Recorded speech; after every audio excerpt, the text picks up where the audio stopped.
Hey guys, Duncan Meter here. Welcome back to the channel. What we've got here is the world famous Remington Model 870. This happens to be the tactical version. For all the safety nuts out there, even though you're not going to get hurt through the camera, I promise you. This firearm is unloaded. I can visually stick my finger into the barrel and I can see the tube and I can press on the follower, which is orange. I know it's unloaded. These rounds are snap caps. These are not real rounds. They're just fake. They're for training. They're for making videos. They're for whatever you want. Not real. Firearm is real. Rounds are not real. Let's get right to it. This is the Remington Model 870. Do I think this is a good firearm for home defense? That's kind of a tricky question. I just want to preface this by saying this is all my opinion. No matter what, there's going to be somebody that disagrees with me. There's probably somebody that I disagree with. Whatever. You're watching this video because you want my opinion. I think this is a good firearm for home defense, yes. Would it be my first one? Probably not. And I'm going to tell you why it would probably not be my first choice for home defense. Very powerful rounds. This can take birdshot, buckshot, slugs, whatever you want. It can take a lot of different types of cartridges in terms of the length, the load, the power. That is effective, yes. Why I say is this my first choice? I don't know, and I'm going to tell you why. It's really big. This is a really, really big firearm. You know, if you have a Glock under your nightstand, the Glock is maybe this big. You can round the corner with that Glock and nobody even knows you're there. This is very unwieldy. You're holding this, you're coming around the corner, somebody can see this, somebody could theoretically grab this and start fighting you for control of this. This is 3 feet long. This is big. This is not a small firearm. If you're upstairs in your bedroom and you hear maybe a glass break downstairs, sure, you could take your shotgun, you could sit at the top of the stairs, and you could try to get that threat to leave. You could tell them, hey, I have a firearm, get out of my house, I'm calling the police. You can even pump the shotgun and let them hear it, and hopefully if they're a smart criminal, they're going to get the heck out of there, because I wouldn't want to stick around if I heard somebody racking a slide on a shotgun. But again, not my first choice because of the size. They do make shorter ones. You can get a Mossberg, I think it's the Cruiser, Cruiser 500, correct me if I'm wrong. That's significantly shorter. It's maybe about this long. I actually do have one of them. You know, it's a little different, but not my first choice simply because of the length.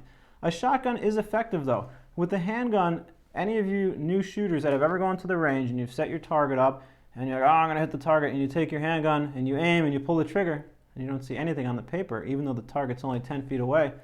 It's not because you suck. It's not because you're new. It's because it's kind of hard to shoot a handgun. You need to practice. You need to get used to that recoil. You need to get used to the anticipation of the shot.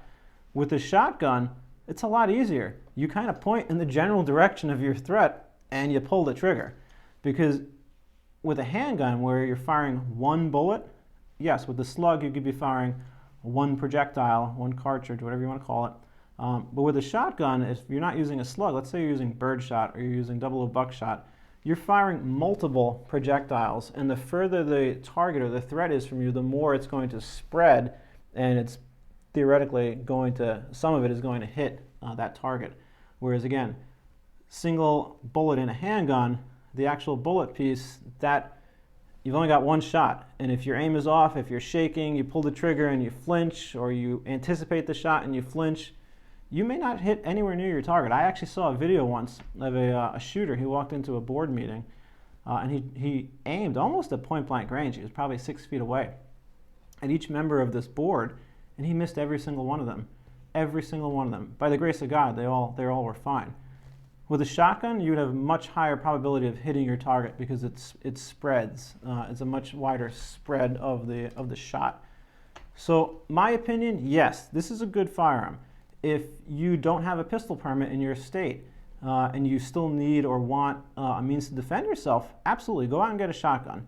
But if you have a pistol permit, in my opinion, it might be the better choice. Or you know what, you get both. You've got a pistol and you've got a shotgun. And depending on where the threat is, maybe it's broad daylight. You're upstairs. You can see clearly. Nobody's going to surprise you. You know, grab your shotgun. Middle of the night, you're not quite sure. You don't want anyone to see the length of the gun. Maybe grab your handgun.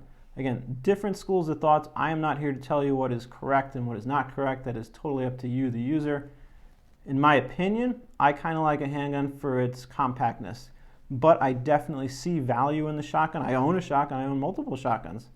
And I would use this if I needed to. If I were upstairs and I heard noise downstairs, I would try to get that person to leave. I don't want to go down and engage them. But if they start coming to the staircase and they're coming up the staircase, well, I'm engaging them. And yeah, I probably would use the shotgun in that case because it's a wider spread and it's very effective. So I hope that has kind of helped you a little bit. There's other firearms for home defense. There's rifles. There's the AR-15. My opinion, again, just my opinion, I've been attacked on this before. I don't like the AR-15 for home defense. I don't want to over-penetrate. I don't want to go through a wall. I don't want to hit anyone else in my household. I don't want to hit the neighbor. I don't want to hit the neighbor's house. The shotgun, for the most part, unless you're using a slug and your house is made of cardboard, you're probably not going to over-penetrate and go into the neighbor's house. But a high-powered rifle like an AR-15, yes, you probably will over-penetrate, in my opinion. Again, it depends what your house is made of. It depends how close you are to the neighbors.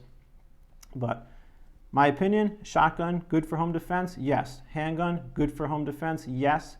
Maybe even a little better sometimes, depending on the nature of the situation due to its compactness. AR-15 rifle, yes, it's also effective, but I think it would over-penetrate, and it's not my first choice personally. But maybe you have a mob coming down the street. Maybe you've got an angry mob of 1,000 people. Yeah, grab the AR-15 at that point because you can hold more ammo. I think it might be more effective. So I hope this video has kind of helped you out.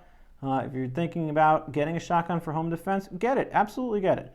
I think you should have a shotgun. I think you should have a handgun. Have them both. And then you can decide which one you're more comfortable with. Maybe your wife, what is she more comfortable with? Is the recoil too much on a shotgun? Do you prefer a handgun? Do you prefer different loads? Go to the range, practice, figure out what works for you. But my opinion, shotgun is good, just simply not my first choice personally.